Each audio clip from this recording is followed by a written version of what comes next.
Hey, what's going on, good people? Welcome to Russ Can Fly. I'm flying with my friend Chip!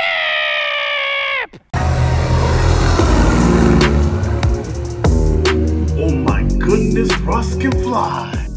All right, so you can tell that I am here at Northeast Philadelphia Airport. See all of those trainers down there? I can't understand why nobody's flying. Like, all the trainers are here. But Chip and I are going to be flying in Northeast Philadelphia's Arrow, November 2811 Mike. And here she is.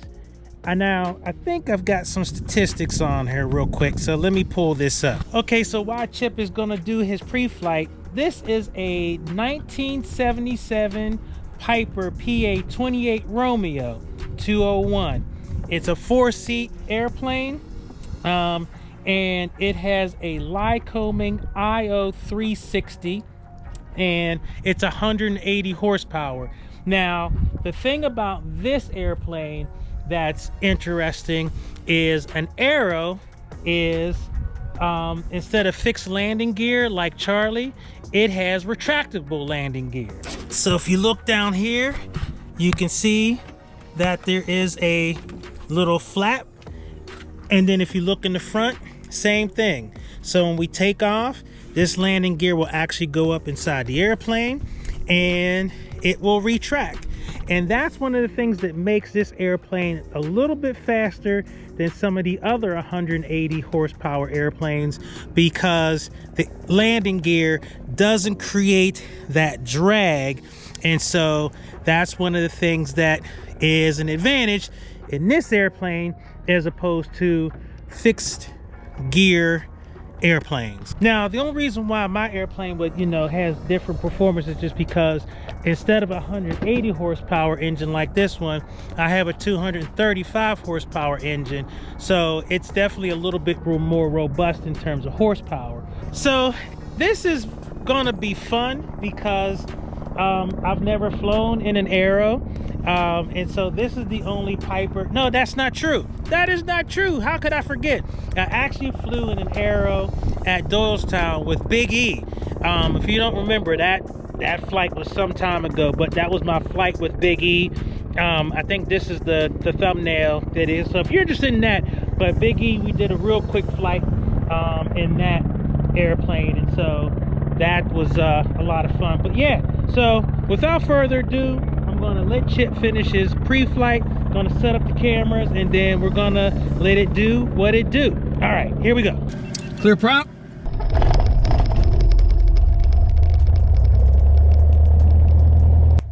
And that's COM 1. Right. And then I should be able to switch it, but I want to get the ATIS first. 121.15. 2. So you gotta switch it first. Oh. A mile southwest. I am not hearing anybody here. Because there's nobody. Yeah, I'm surprised nobody moving around. We probably would hear them on tower over there. Northeast ground, Arrow 2811 Mike at Bravo, ready to get to the active with a northbound departure with information Gulf. That's 452 Papa, traffic 6. Take Alpha 2 now, Alpha 2 to parking. Remember 2811 Mike, Northeast ground, runway 33, taxi to Bravo Alpha 1. Bravo Alpha 1 to 3311 Mike. I didn't think that was me. Yeah, I heard him say Papa, so he's taking him off before. Okay, now I need to switch to Yeah. tower. Yeah, let's get up to the whole short line and then we'll switch to tower. Northeast tower, Arrow 2811 Mike. Holding short of runway 33 at Alpha 1 with Gulf for northbound departure. Arrow 2811 Mike, Northeast tower, runway 33, clear for takeoff, wind 320 at 5, fly runway heading. Clear for takeoff, flight runway heading, 11 Mike. Alright. 33. 3. Hey, just one behind that traffic, thank you. Here we Just go. 1 Roger. I gotta say, I was impressed with this Arrow. I mean, she got up off the ground pretty quickly. Terminal 71 over Sierra, runway 33, clear to land, wind 300 at 4. 33, clear to land, 71 November Sierra. 5. And up we go. Definitely sorry for that buzzing sound, but You can see I just had my cameras in this really weird setup. Pitch So for 90. probably something going on in the cockpit. Down the runway. Gear up. That's one thing you never hear me say in Charlie, that the gear's coming up. Nope. Arrow 1 Mike, you can proceed on course northbound. Proceed on course. 1 Mike. Alright, so we are on our way to November 6-6. Correct. Albert S. Nader Regional Airport. Alright, so... These clouds are coming in faster than I thought. Yeah. Alright, so we were just climbing out. Once Chip gets to his cruise altitude, Just that 2 we'll have a little conversation so you can hear more about his flight experience. Uh-oh. Now, Chip is what we consider a reformed, rusty pilot. That is true. And it's great because one of the things that's always awesome is having the wherewithal to get back in the cockpit Northeast Tower, Dakota 5-1, Sierra Whiskey and on the be able ILS to fly. outside of Borda. So it's not too often that I get to fly and just look out, be a passenger. So this is great. And hopefully I got my camera set up in a modified way. Alright, so we are currently at 5,500, 5,600, just correcting for altitude. We are, let me see, 24 squared, 24 inches on the manifold pressure, 24 prop, and we are currently going 100. About 121. Yep, 121 knots over the ground. And so we are basically 130 nautical miles from our destination. So basically an hour and 5 minutes. So, doing good. All right, so now that we're at our cruise, Chip. Russ. So tell me about the start of your aviation experience. My aviation experience started probably in 1970 when my father got his private license. I went up with him after he got his license and enjoyed it so much that I started taking lessons. I got my license in 75, a month before high school graduation. I was flying a 180 that we owned. Dad upgraded to an Arrow. Unfortunately, the Arrow crashed and he was killed in 1977. And Mom told me in no uncertain terms I was not flying anymore, which I understand. So fast forward, Tower, Archer 236 Zulu Kilo. let's see, about 11 miles to the 45 years. Zulu, request full stop. Mom passes in 2018.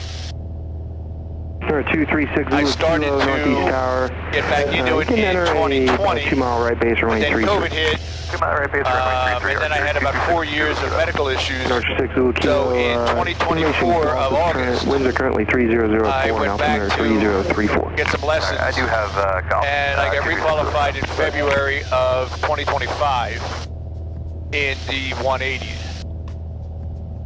In July of this year, I went and got my complex endorsement so I could fly this plane. Remain in frequency, text parking vehicle. And I've been flying ever since. You are? Yeah, we're going to drop. Yeah, Well- I got to go right, but Yep. I'm also going to come down a little bit because I don't like this cloud layer here. Yeah, you definitely got a nice little cloud layer.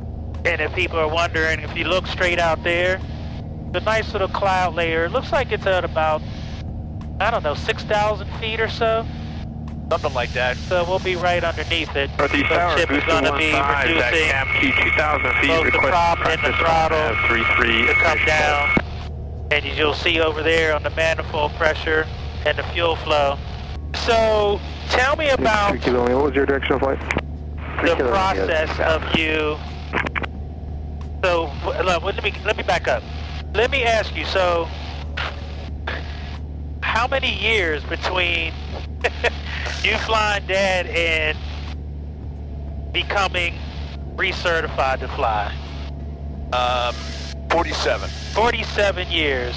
So tell me, what was it like coming back after 47 years of not flying. Talk to me about that. Here's a 223 Romeo Northeast Tower, taxiway is Alpha. It was a little unnerving to begin with. Now just fly northeast I had bound. actually Okay, northeast bound. going into skydiving Clear for takeoff. after I stopped flying. Yeah, perfect. Really upset my mom, but now you want to jump out of perfectly good work. No, I want to jump out, yeah. Northeast Tower, Crucial 5. I was more worried about being rusty than anything else, you know, and the first time that I got in with an instructor, I explained my situation to him. A little bit of a bump here on the clouds. Observed about 10 miles. And he said, you know, do you still know how to pre-flight? And I said, I think so. And Flight W traffic 7. pre-flighted it 100% the first time, so it all came back. Once I got in the plane, I actually creased my first landing back. Wow. So everything came back. Of course, I was at that high level. I had nowhere to go but down. And down I went. So, but the trainers that they fly nowadays have a different wing configuration than this plane and the ones I'm used to. And I was basically trying to land a new plane like I did the old one. And once I finally got it through my thickhead that you can't do that, everything worked out fine. Okay. Is there things that definitely came natural to you, having flown, even though there was a 47 years? Yeah, the flying has never been a problem. Let's say I've had 3 instructors since I came back, and they all said that there's no doubt that I can fly the plane. It's just getting used to things nowadays. When I flew, there were no air spaces. Right. There was a TCA over each of the controlled fields, but that's it. Okay. We basically could go anywhere we wanted, and we did. And it was so different because now you have to look out for where you're going. Right. You know, kind of thing. And it's just totally different. Wow. Traffic stock, E373. Now, I think that's just kind of interesting to think about them not being any airspaces. Well, in all fairness, they did have what they called the TCA terminal control area. Okay. Over each controlled field. Okay. Okay. But once you got about 5 miles away from the airport, you're on your own. Do whatever you want to. Do whatever you want. So one of the things that I wanted to say to everybody is this Arrow is considered a complex aircraft. What does that mean exactly, Chip? Complex aircraft is, I believe it's 200 or less horsepower, and it is also retractable gear. Airfield will be operating this has, 4 miles right. north of the airfield. So you have to get an endorsement. I had to go through about 15 or 18 hours, 20 takeoffs and landings plus maneuvers, to get used to the fact that this has, it's faster because the gear comes up. I had to learn how the gear actually works, how to get it down in an emergency, you know, what happens if it doesn't come down, et cetera, et cetera. So it was about 15 or 18 hours of transition, or not transition, but instruction.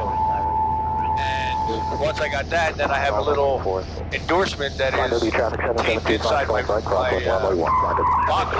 that says I can fly a complex aircraft, but I can't fly anything over 200 horsepower like yours. Right, right. Because that's high performance. Right. But I can fly complex, which you can. Right. So that's what's kind of interesting, and that's what I want people to understand. Just because you have your pilot's license doesn't mean you can jump in any airplane and fly. I'm actually not legal to fly this airplane because I do not have my complex endorsement. And one thing I've got to say to you is, not only does it have retractable landing gear, but it has a constant speed prop as well. Yes, and that adds to the complexity. Yes. Now, Chip couldn't fly my airplane even though he has complex because mine is high performance because my engine is over 200 horsepower. Of the airfield. Was there ever a time when Mom was alive that you thought about trying to fly, or did you? Oh, all the time. I mean, you know, I still do it now. You know, you hear something in the air, you look up. Right. Trying to figure out what it is. Right. Oh yeah, I mean that happened all the time. But you know, I got married and then life happened, and you know, I owned a business, so I didn't think about it as much. Gotcha. But Mom, I love you, and I'm sorry, but when she was gone, I started investigating what I had to do. Keep a little smile for time when the day is 3-1. Because I enjoy it so much that you know, I just want to fly. Right. I do want to get instrument like you're working on. Yeah. I have to build up some hours. I don't have. I mean, I've been flying for over 50 years. I've only got about 125 hours. Wow. So I've got to build up hours before I can go do my instrument. Gotcha. Is there anything that really surprised you coming back after 47 years of flying? Yeah, all these freaking airspace. Holy 4 miles north of the airfield. Below 1,000. My instructor was like, okay, now you got to talk to this person, you got to talk to that person. I go, dude, I just went, you know. But it was interesting because when I first started, I pulled my logbook out. My logbook has entries from the 70s in it. Wow. And my instructor looked at me and he goes, what is that? You know, so I showed him my logbook. I showed him my paper license, which he'd never seen. I showed him a sectional chart from the 70s that has no airspaces on it. So you should probably frame that bad boy. I have it. Yeah, I have it. A sectional with no airspaces on it. No airspaces on it. So one of the things that's interesting, I know we talked about partnership, and it's funny because it's something that kind of popped up in my head, but aside from that, do you ever see yourself owning another airplane? I don't. Okay. My degree is in accounting, so I ran the numbers.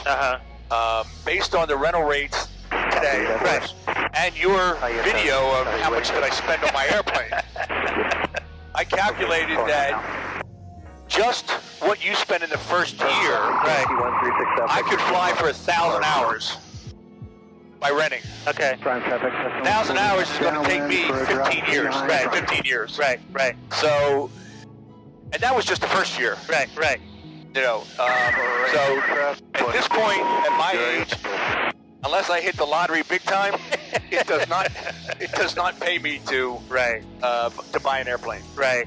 So now that you've got your license back, how often do you get to fly? Well, that's a problem. I don't really want to fly the trainers. I want to fly this thing. Okay. It is a 70s airplane, so unfortunately it does make routine trips to the maintenance yard. So between and we've had some days where I've been booked, and the winds have been crazy. Yeah. You know, around home. So it's like between the winds, my work schedule, this thing being in maintenance, it has not been as much as I would have liked. Right. Yeah, no, I hear you. I mean, that's whether you own an airplane or not. I mean, one of the things that's going to be happening to me as we record this video, my airplane is pretty much down for the count right now, you know, and it's going to be going in annual, and I would imagine that that's going to take at least a week for that to happen. And then even after that, you know, me trying to train and finish up my instrument, it's trainer availability, and then it's weather. And, you know, there's some weather that I fly in now that previously I wouldn't have flown in, but it's still not fun. I mean, just getting beat up, bounced around. We like to fly, but there's a limit to even what we'll go through. Exactly. One of the things that Chip did today that he's never had the opportunity to do is he actually talked to a weather briefer. Yes. And one of the things that I said to him is that they're your friend, and they really do, you know, they help out tremendously. He was awesome. Yeah. So, you know, you can look at your ForeFlight or your Garmin Pilot, and you can, you know, look at the METARs and stuff, but if there's a question, just call a briefer. You know, I've done it a couple times, and I swear by it. I called WX Brief, and so I know the DP is going to probably ask me that on my oral, you know, what are the weather things you can have? And I'm like, of course, I'm going to talk about my EFB or my electronic flight bag. But I want to talk about briefers and getting a briefing from them, getting full briefings, talking to somebody.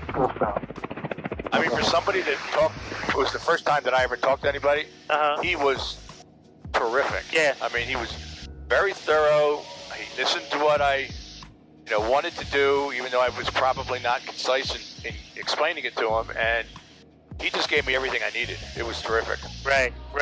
And so my suggestion would be, when in doubt, just create an account.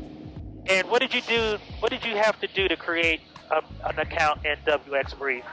I just, I went to the website, and there's a button to click on that says go to the mobile website.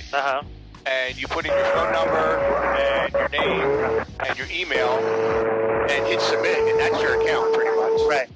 Then they look it up by number. Because I called them first, they wouldn't do anything because I didn't have an account. So I had to create the account, then went back and called them, and they go, "Oh, your account's been found." And I go, "Well, yeah, no kidding, I just made it." And then they put me right through. Right. Now, we're going to Nader, but you said Sydney would be our alternate. Correct. But you've been there. I've been to Sydney. I just flew there one day. It was in Little Sammy. Okay. And I flew to Sydney, and it scared me to death because, Little Sammy is a fun airplane, but it's small. And one thing that I didn't appreciate about New York, and especially, I guess, what would that be? Central New York, upstate New York, whatever. Yeah. Oneonta and all those places like that. Man, it's mountains. I mean, it's very hilly. And so you get these rotors off of those mountains, and it was pretty frightening. And so I wanted to make this video, and I'm gonna tell you what inspired it. So the first time Chip and I flew together as PIC, I took a picture of him, and just sent him through text message. And he said to me that was the first picture of him flying he ever had. And I thought, wow, really? Yeah. And so... Well, don't forget, back in the 70s, we didn't have cell phones. Exactly. We didn't have cameras. We didn't have anything, Well, you had a camera, but I couldn't see anybody taking one of those Polaroid with the cube on it. Yeah. Flash in your eye, that would be perfect, right? Yes, it would. So I just thought, you know what? Instead of just a picture, why not make a whole video? And appreciate that, brother. Yeah, and that's the thing that I love about this journey. So one of the things that I wanted to tell you all is that I know Chip because his mom lived next door to us. And the first thing that we realized that we had in common, not in addition to his mom telling us what to do. Yeah, exactly. Oh, yeah. Because Miss Beverly bothers everyone. It doesn't matter. But we also ride motorcycles. And so I think you pulled up at our house one time, or I can't remember. I pulled up to Mom's. Okay. I pulled up to Mom's. And did you see my motorcycle in the driveway or something? Okay. And so, we've done a lot of riding, done some great riding together. And it wasn't until we started riding and just talking that I connected the dots on a conversation I had with Miss Beverly about her husband and piloting and flying. And I went, man, that is just crazy. So remember when I talked about that foreshadowing? Well, that's exactly what happened. We actually ended up having to divert. And, it was one of those things where it was Chip's call as PIC, and it was the right call to make. Going to Sydney would have not been smart given the fact that the ceilings were dropping. So we diverted, and that's always in your back pocket. Yeah, I don't think we're too far out, probably. Yeah. Yeah, we're still 50 miles out. And we've got rain. So we got rain. Wondering if we ought to divert to Sullivan County. Yeah, so Sullivan is right here. Mike, Sierra, Victor. Yeah, Sullivan. All right, so let's do this. Now it's stopped, but I just don't know that You're at PIC. Yeah, I think we'll go to Sullivan. Okay. Just to, I'd like to get to Nader, but 124.75. That's the com. And what is the? I'll get the ATIS. 3315. If we're coming in 15, I could come straight in. And that you two people is called a divert. Exactly. 10 nautical miles to the west. Let's get your weather here. This is just so that we're dividing the tasks in the cockpit so that we're doing good cockpit management. Sullivan County traffic. Archer, November 2811 Mike. We're about 12 west of the field, inbound from runway 33, Sullivan County traffic. Yeah, so you'll be able to just do a left downwind for runway 33. Okay. Sullivan County traffic. Arrow, November 2811 Mike. About 8 west of the field, gonna enter a 45 for a left downwind for runway 33, Sullivan County traffic. All right, yeah, get yourself ready for landing. Yep. Good audible. I think so. Yeah. Now, with you having the amount of hours, because you've got like 4 times as many hours as I do, would you have kept going? So since I didn't see any icing on the, and it seemed like that was just a spritz, maybe, not guaranteed. Well, I definitely err on the side of caution. No, absolutely. Sullivan County traffic, Arrow, November 2811 Mike, 5 west, gonna enter a 45 for a left downwind for runway 33, Sullivan County traffic. And you can do your greater calls. I just trying to lighten your load a little bit. No since problem. You were diverting. That's one of the things I did learn too, is like if you're flying with another pilot and something else is changing and you're changing stuff. I was actually surprised I was able to change that damn thing. That's the first Garmin I flew. Really? Yeah, it was at 4:30. Sullivan County traffic, Arrow, November 2811 Mike, left downwind, runway 33, Sullivan County traffic. Okay, so it's time to come on in. All right, look, let's do it. Cue the music.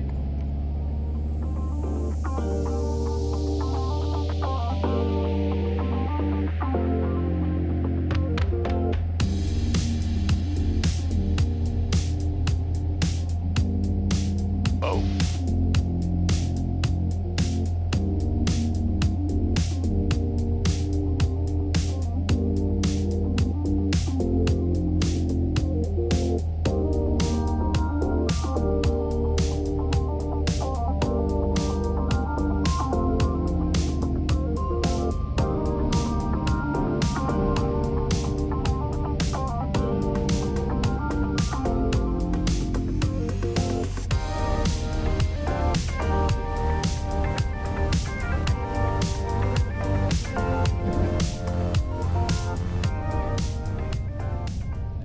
One thing I've never stopped. I've never actually gone into the FBO. Like, I don't know. Oh. Because normally, like, when I was in Little Sammy, turn and burn.